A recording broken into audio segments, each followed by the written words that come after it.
29 मार्च दिन शनिवार को पड़ रही है अमावस्या। गुरुजी ने अपनी कथा में इस दिन के लिए बहुत ही महत्वपूर्ण उपाय बताया है, जिससे आपकी धन संबंधी या अन्य किसी भी प्रकार की समस्याएं दूर होंगी। तो आइए इस उपाय को श्रवण करते हैं। अमावस्या के दिन दोष काल में, प्रदोष के समय पर, प्रदोष काल में शाम के समय पर जाकर किसी भी नदी, तालाब, बावड़ी, कुआं, कहीं ना कहीं जो आपके पास में हो, वहां पर एक घी का दिया, बत्ती का मुंह दक्षिण की ओर कर कर अवश्य जला कर जाना। सारे पितृदोष समाप्त हो जाएगा, सारा पितृदोष समाप्त। अमावस्या के दिन किसी भी जलाशय के पास में, नदी, तालाब, बावड़ी, कुआं, जो आपके शहर में, आपके गांव में, आपके नगर में हो, वहां जाकर लगा दे। अगर नदी, तालाब, बावड़ी, कुआं नहीं है तो पीपल का वृक्ष हो या बेलपत्री का वृक्ष हो या बट का वृक्ष हो, उसके नीचे लगा दो प्रदोष काल में। पर अमावस्या के दिन लगाएं जरूर। क्यों? क्योंकि अमावस्या के दिन पितृ शाम के समय प्रदोष काल में शंकर भगवान का नाम जाप कर कर नदी, तालाब, बावड़ी पर पानी पीने जाते हैं। वहां से जल का आचमन कर कर पितृ अपने लोक को चले जाते हैं प्रदोष काल के समय पर। इसलिए प्रदोष काल में जलाशय के पास में, बावड़ी, कुआं, नदी, तालाब के किनारे पर दिया लगाया जाता है दक्षिण की ओर मुख कर कर बत्ती का। तो पितृ आशीर्वाद देते हुए जाते हैं कि फलो फूलो, आगे बढ़ो, उन्नति करो, तरक्की करो। ये पितरों का आशीर्वाद रहता है, पितरों का वर रहता है। आप देंगे उसको मिलेगा। पितृदोष है, ये आपको कैसे मालूम पड़ेगा?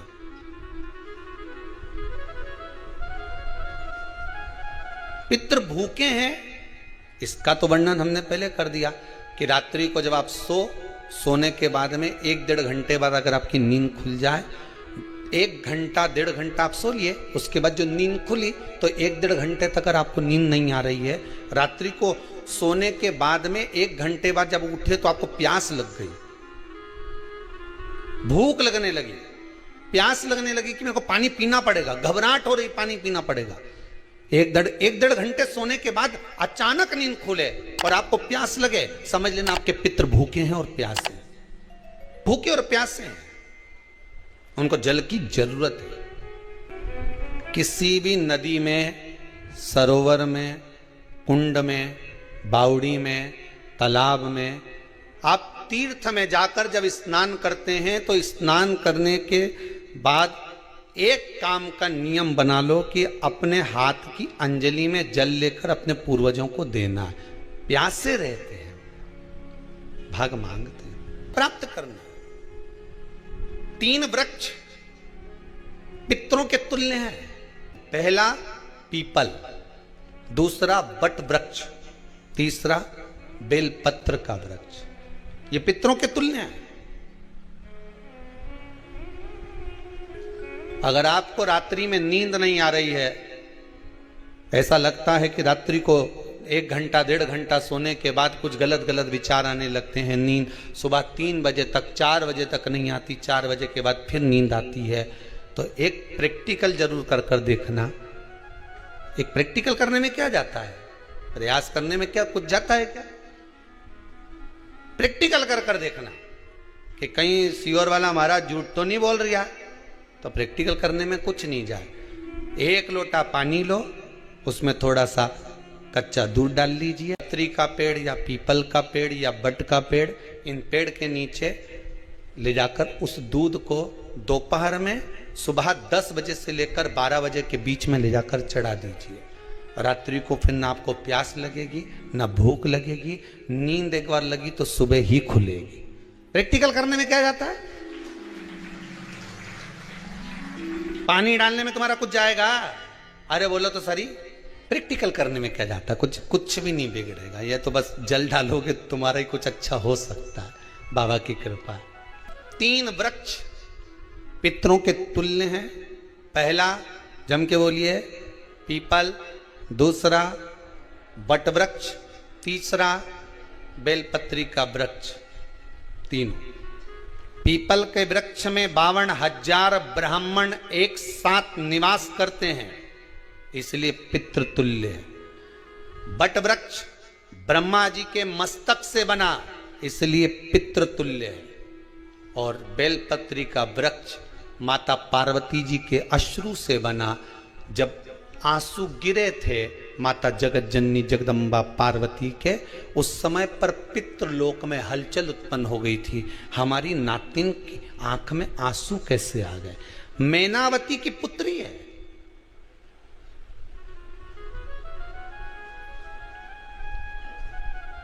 पितरों की नातिन, इसकी अश्रु कैसे गिर गए? पार्वती जी ने कहा ये आंसू नहीं, मेरा पुण्य भाग प्रकट करती हूं बेलपत्री के रूप में। तो पितरों ने वर दिया था कि ये बेलपत्री का वृक्ष हमारा आशीर्वाद है, इसके नीचे अगर कोई दीप लगाता है, शिव को स्पर्श कर चढ़ाता है, उसके पितरों की शांति होगी। हम स्वयं उसको आशीर्वाद देने के लिए पधारेंगे। बेलपत्र का वृक्ष पितृतुल्य। तो रात्रि को अगर भूख लग रही है, प्यास लग रही है, तो पितृदोष। दूसरा पितृदोष का लक्षण बताया, घर में कोई शुभ कार्य ना हो, वंश की वृद्धि ना हो। 1 रुपये कमाओ, 1.25 रुपये खर्च हो रहे हैं, पैसा 10 जगह से कमाई आ रही है पर घर में टिक नहीं पा रही है, आया गया, पितृदोष। जरा सी कटोरी पड़ी है, उसके पीछे विवाद चालू हो जाए, पानी ढुल गया उसके पीछे विवाद हो जाए, या छोटी छोटी बात में घर में क्लेश मचा हुआ है, पितृदोष है। समझ लो हमारे पूर्वज हमसे खुश नहीं, प्रसन्न नहीं। सारी दुनिया के लोग तुमसे कह रहे हैं तेरे घर में पितृदोष है। 1 रुपये कमाते हो, 1.25 रुपये खर्च होता है, मानसिक टेंशन बना रहता है। घर में एक व्यक्ति बीमार है, ठीक हुआ, दूसरा बीमार पड़ गया, दूसरा ठीक हुआ, तीसरा बीमार पड़ गया, तीसरा ठीक हुआ, चौथा बीमार पड़ गया। मतलब कहीं ना कहीं पितृ का भाव, पितृदोष का वर्णन। किसी ने कहा तुमसे कि तेरे यहाँ पितृदोष है, तूने ब्राह्मण को भोजन करा दिया, पिंडदान करा दिया, तर्पण करा दिया, तिलांजलि करा दी, गया जी का श्राद्ध कर दिया, हरिद्वार चली गई, वहां पिंडदान करवा दिया, ब्राह्मण भोज करवा दिया, तिथि पर भोजन करवा दिया, सब कुछ करवा के देते। अब एक काम और करके देख लो, एक काम और करके देख लो। जब तुम घर में भगवान शंकर की आरती, तुम्हारे घर में शंकर जी का शिवलिंग है, भले काय का भी हो, छोटा सा, भले सियोर का कंकर शंकर हो, नर्मदा का कंकर हो, चाहे शंकर पारद के हो, पीतल के हो, स्टील के हो, लकड़ी के हो, जिसके भी हो, लोहे के हो, पाषाण के हो, जिसके भी हो, शंकर का शिवलिंग अगर हमारे घर में है और आप रोज प्रतिदिन भगवान की आरती करते हो, प्रतिदिन, और आपको लग रहा है कि मेरे यहाँ तकलीफ चल रही है, ये ठीक ही नहीं हो रही, लगभग 1.5 महीना आप कम से कम 45 दिन, 1.5 महीने के करीब में ऐसा प्रयास करना कि भगवान की आरती, शिवलिंग, शंकर भगवान के शिवलिंग की आरती करने के बाद उस दिए को भगवान के सामने मत रखो, उस दिए को उठाकर जहां तुम पानी का मटका रखते हो, हंडा रखते हो, जिससे तुम पानी पीते हो, तुम्हारे रसोई घर में जो पानी का मटका, हंडा, बाल्टी, आरओ का पानी जिस मटके में गिरता है, हंडे में गिरता है, जिसको हमारे पितरों का स्थान कहते हैं, उस स्थान पर, उस मटके के पास में, हंडे के पास में, उस बाल्टी के पास में, जहां रसोई घर में पानी रखते हो, उस रसोई घर में पानी जहां रखते हो, उसके पास में उस दिए को भगवान के सामने नहीं रखना। आरती उतारने के बाद उस दिए को ले जाके सीधे परिंडे के पास में, उस हंडे के पास में, मटके के पास में उसको रखो। केवल 1.5 महीना कर कर देखना। 1.5 महीने के बाद तुम्हें मालूम पड़ेगा कि हम वापिस उन्नति की सीढ़ी पर चढ़ना प्रारंभ कर दिए, हमें फल मिलना चाहिए। अब तुम्हें ना कहीं जाना है, ना कहीं आना है, ना कोई खर्चा है। खर्चा है क्या? ईमानदारी से बोलो, कोई तुम्हारा लाखों का रुपया लग गया क्या? रोज आरती करते हो रोज आरती। बस आरती का नियम बना लो कि हमको पितृदोष किसी ने बोला है, हमारे घर में अशांति है, पितृदोष है, कोई कह रहा है कि तुम्हारे घर में पितृदोष है, हमने सब कुछ करके देख लिया। अब हमें यह करना है कि महादेव की आरती जब होती है तो उसकी ज्योत का दर्शन करने पर 1000 कपिला गाय के दान का पुण्य मिलता है। तो ये पुण्य हम हमारे पितरों को देते हैं, जिससे उनकी मुक्ति हो जाए और हमें आशीर्वाद प्राप्त। उस दिए को नीचे नहीं रखना, आरती उतारने के बाद आरती पूरी हो जाए तब उस दिए को ले जाकर, जब आप ले जाकर उसको रखें तब उस स्थान पर रखें जहां पितरों का स्थान। अमावस्या के दिन सारे पितृदोष समाप्त हो जाएगा, सारा पितृदोष समाप्त। जिनके यहाँ पितृदोष होता है, काल सर्प दोष होता है, वास्तु दोष होता है, उनको ज्यादा कुछ नहीं करना होना महाराज। एक बेल गुरु जी द्वारा बताए गए आज के अवश्य के सभी उपायों को आज ही आप अवश्य करें, क्योंकि आज के दिन का महत्व बहुत है। तो इस उपाय को आज ही आप कर लें और अपने जीवन को सुखी बनाएं। अगर आपको इसी प्रकार की गुरु जी की कोई कथा प्राप्त करनी हो तो हमारे चैनल को सब्सक्राइब करें।